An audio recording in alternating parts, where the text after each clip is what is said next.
7 লক্ষের বেশি ভোটে জিতেছে এবং আমার মনে হয় ও রেকর্ডের জন্য বাংলার মানুষকে আমাদের আরও কনগ্রাচুলেশন। এদেরকে দিল্লির শিক্ষা নেওয়া উচিত, রিগিং করে কিছু হয় না।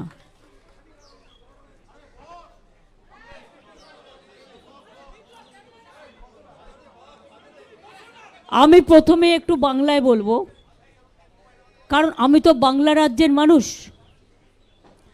আমি বাংলার সকল মামাটি মানুষকে আমার অন্তরের অভিনন্দন, শুভনন্দন, ধন্যবাদ, জোহর, সালাম, সত শ্রী আকাল জি, দণ্ডবত, নমস্তে, নমস্কার, নমস্কারম, সত শ্রী আকাল সবাইকে জানাচ্ছি। আপনারাও প্রায় 3 মাস ধরে অনেকেই রাস্তায় ছিলেন, হয়তো টোটালটাই আমাদের বিপক্ষে আপনাদের করতে হয়েছে। এটা আপনাদের দোষ আমি দিই না, এটা আপনাদের মালিক পক্ষের দোষ। তা সত্ত্বেও আমি সাংবাদিকদের অভিনন্দন জানাই যে আপনাদের তো করতেই হবে, মালিক যেটা বলবে সেটা করবে। কিন্তু আজকে প্রমাণ হয়ে গেছে, এখনও 4-5টা জায়গায় জেনে রাখবেন আমাদের বিজেপি অবজারভার জেতা সিটগুলোতেও সার্টিফিকেট দিচ্ছেন না। কন্টাইতে জেতার পরেও বিজেপি অবজারভার আটকে রেখে দিয়েছে সার্টিফিকেট বিজেপিকে জয়ী ঘোষণা করবার জন্য।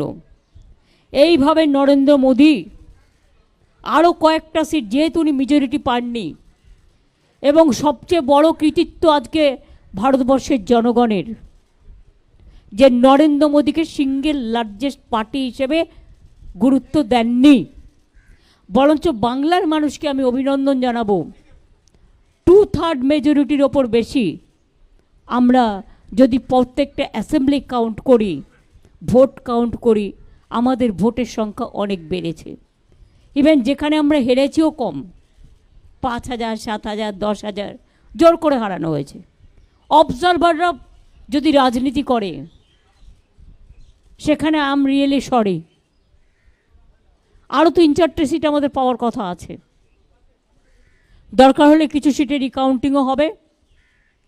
তমলুকে আপনারা দেখেছেন ওটা ইলেকশন নয়, যা করেছিল নন্দীগ্রামে আমার সময়, ওখানেও টোটালটা রিক করেছে। তাতেও যে ভোটে জিতেছে, রিকাউন্টিং হলে, ভিভিপ্যাট কাউন্টিং হলে প্রমাণ হয়ে যাবে ওটাতেও হেরেছে।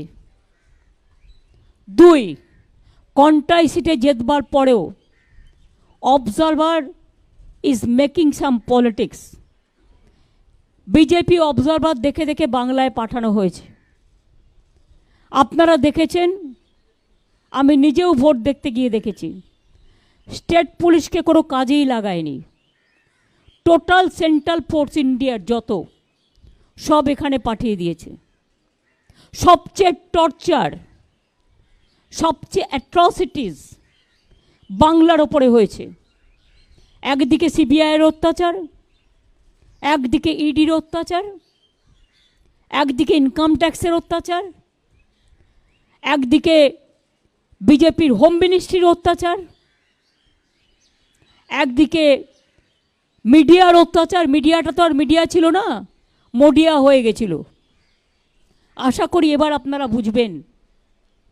আর লাস্ট বলি, বাংলার মানুষকে ধন্যবাদ জানিয়ে তাদের কাছে আমি চিরকৃতজ্ঞ।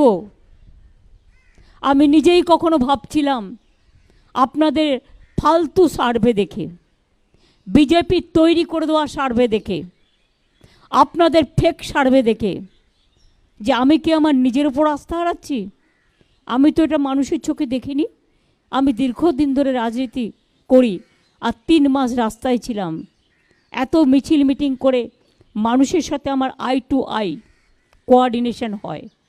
অভিষেকও অনেক করেছে, আমার সহকর্মীরা, আমার তৃণমূল কংগ্রেসের সহকর্মীরা, আমাদের প্রশাসন, যদিও তাদের অনেকভাবে হিউমিলিয়েট করেছে, আমার অনেক বাংলার আইএসকে বাতিল করে দিয়েছে, যেদিনই প্রধানমন্ত্রী এসছেন একটা করে ডিএম বাতিল, নয় একটা করে আইএস বাতিল।